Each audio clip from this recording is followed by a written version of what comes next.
This was shocking. A really surprising piece of news came out yesterday, because when we look at DC and Warner Brothers, we have come to expect chaos because, to be fair, and again, I've only ever given a negative review to one DC movie, my thing. I like all of them. But between ownership changes, CEO changes, studio head changes, like direction changes, all that kind of stuff, we have come to expect that of Warner Brothers and DC because that's what their history has been for the past 10 years. So we've come to expect it. What we have not come to expect is that from Marvel, which, other than one temporary swap out of CEOs of Disney from the two Bobs, it's been Kevin Feige at the helm. It's been one direction. It's been some phases better than others, but still, it's been a consistency, right? I think it's fair to say that there's been a consistency at Marvel. One of the key cornerstones of that consistency for 17 years, since Marvel's offices were above a car dealership, was the executive Victoria Alonso. So much so that some time ago, when there were some discussions going about, hey, when Kevin Feige ultimately does decide to leave, who's the heir apparent? And one of the names that came up a lot was Victoria Alonso. Victoria Alonso has worked her way in the company 17 years, from a co-producer to executive producing all of Marvel's films for the last decade or more, ever since the first Avengers movie. So going back more than a decade, she's been the executive producer there. And yesterday, blindsidingly, out of nowhere, comes the announcement that Victoria Alonso, in this totally steady Marvel ship, was now gone. This comes from the folks at the Hollywood Reporter. Let me read this at length a little bit. Victoria Alonso, the longtime and high-profile Marvel Studios executives whose time with the company dates back to the first Iron Man movie, has left the studio, multiple sources tell the Hollywood Reporter. Now, apparently this has now been confirmed. The reason for the exit is unclear, but she parted ways with Marvel on Friday, sources say. Alonso had been with the company since the earliest days of the Marvel Cinematic Universe, establishing an enviable 17-year run and watching the studio grow from operating above a Mercedes-Benz dealership in Beverly Hills to being acquired by Disney during her tenure. The MCU became the highest-grossing franchise in film history.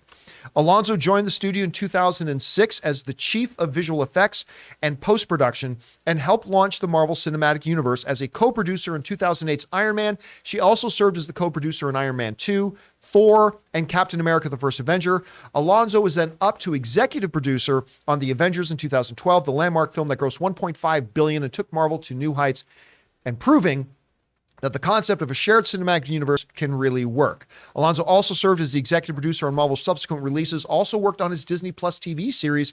In 2021, she was promoted to president of physical production and post-production, visual effects, and animation production. It was a very big, wide umbrella she was given. It's not common that you have somebody who's both your president of physical production and post-production. That's a lot of responsibility. And it was that addition to her responsibility, maybe too much, that a lot of people started wondering, is she the heir apparent? Is she the one that's going to take over? Is she the one that Kevin Feige is grooming, getting her to run all sorts of aspects of the company? And maybe she was. But Kevin Feige was grooming to take over. Now, there's a big train of thought out there right now that I don't personally subscribe to, but it is a possibility. We guys remember about 6 months ago, there started to be a lot of rumblings and turmoil amongst the visual effects community saying, listen, look, you go all the way back to Life of Pi with the visual effects company Rhythm and Hues. If you guys have never heard of them, you should go look up. There's a documentary on them online. You should go look up. Fabulous, wonderful visual effects company that broke a lot of ground. They did Life of Pi. And their success at Life of Pi drove them out of business. And the company went bankrupt with the success. And that was the first time the world and the film fan community started to become aware of the fact that to make this magic, these visual effects, the system that's in place is very, very taxing on the companies that do them and the individuals who work on those companies. And it is not a problem that's gotten any better since the days of Life of Pi, which I think was, what was that, with 2013, I want to say? Maybe it was older than 2013. 2012. 2012. So 21 years ago, or 11 years ago, I mean. Stuff hasn't gotten better. And now, the biggest company in the world that needs visual effects, needs more visual effects than anybody else, is Marvel, with Netflix actually coming in a close second. And so there was a lot of grumbling. There is this bad system in place where basically here's how it works. And I'm oversimplifying it. I admit I am oversimplifying, but here's the basic premise of it. Let's say Taylor and Ray both own visual effects companies. Heck yeah, you know which one's the better one. and I am, let's say, Netflix, and I have a movie that needs to be done. I'm doing a brand new We're American Wolf in London. Go ahead, Taylor. I'm doing a reboot, and I'm going to have lots of visual effects, right? So here's how again, I'm oversimplifying it, but here's basically how it works. I send out the script with the breakdown notes of all this kind of stuff, and I send it to the two companies. And I say, well, here's what we need. Now, you guys, and in actuality, I'd be sending it out to like 20 companies. But I said, these are the visual effects needs that we have. You guys go through it. You figure out what we need. Now, you give me a bid. You tell me how much you'll do this movie for. Now, here's the problem. All of a sudden now, Ray, running his company, he can't just put together a bid and say, well, this is how much it's going to cost us.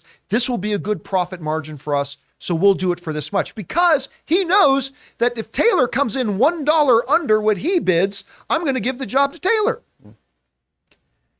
And Taylor knows if Ray comes in $1 under him. So what do? The people bidding on the project, they make it as absolutely low as they can, desperately low as they can.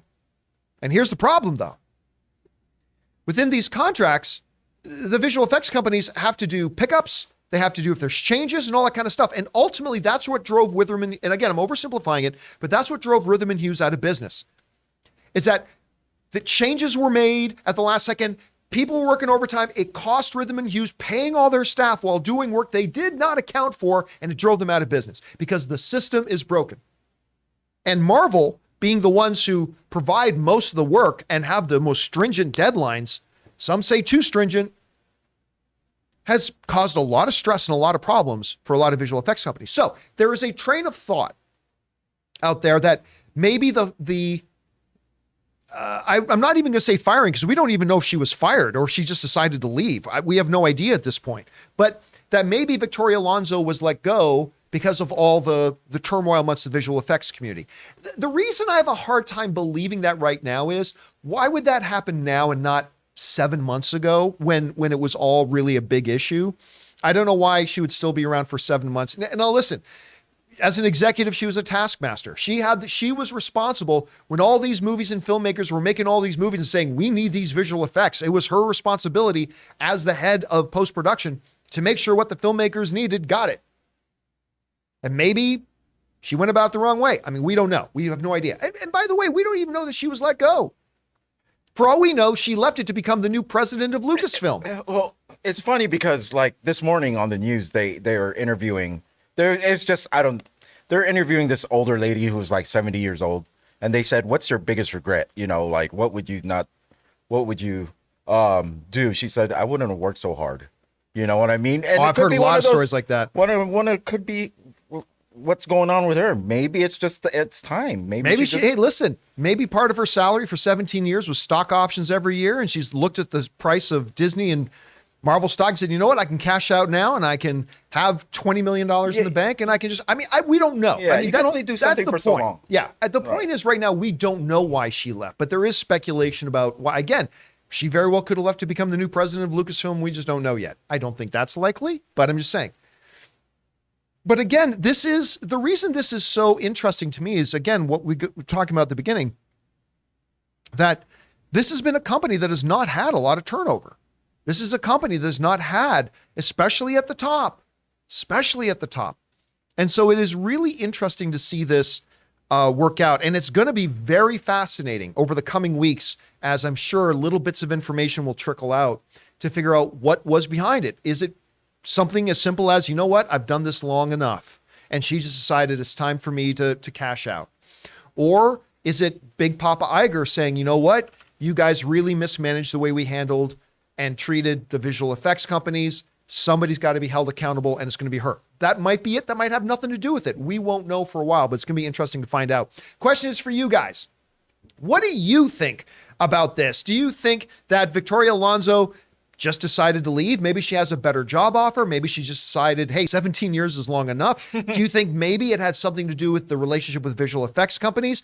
If so, why wasn't she let go like 6 months ago instead of now? I don't know. Whatever you guys think about this, jump down to the comment section below and let us know your thoughts. We want to take a second to thank a sponsor of this video, Mint Mobile. If saving more and spending less is one of your top goals for 2023, why are you still paying insane amounts of money every month for your phone bill? Switching to Mint Mobile is the easiest way to save this year. As the first company to sell premium wireless service online only, Mint Mobile lets you order from home and save a ton with phone plans starting at just $15 a month. You guys know I made the switch over to Mint Mobile a while ago. The process couldn't have been easier, and I can't believe that I am spending less than a third of what I was spending on one of the other major carriers before. By going online only and eliminating the traditional costs of retail, Mint Mobile passes the significant savings on to you. All plans come with unlimited talk, text, and high-speed data delivered on the nation's largest 5G network. Use your own phone with any Mint Mobile plan and switch easily in minutes with eSIM. To get your new wireless plan for just $15 a month and get the plan shipped to your door free, go to mintmobile.com/Campea.